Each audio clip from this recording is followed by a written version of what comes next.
So commonly people ask me, why do we have sensitivity to light and sound? So I'm going to explain how this works in the brain.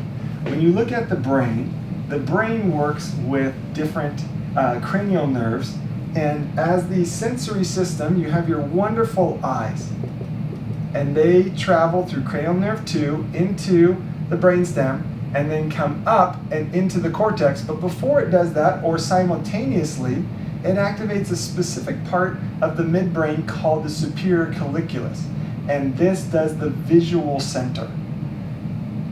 Sound goes in through cranial nerve 8, goes into the pons, up the brainstem, and there's a couple different paths, classical versus non-classical, and then hits this back portion, the inferior colliculus, that controls sound.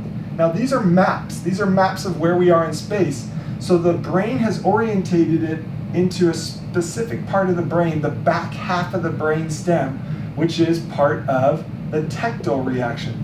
And tactile reaction is a startle reflex. And because it's here in the midbrain is associated with your fight or flight receptors and activation, where the pons is more with rest and digest. So when you're in a tactile reflexive fight or flight reaction, that brain becomes hyperactive, and then every little visual input, every little sound input perpetuates the problem. And so unless the brain is negating it like it normally does on an everyday life, you're always going to have this light sensitivity and sound sensitivity, which is why we sit in dark rooms and covers over our eyes.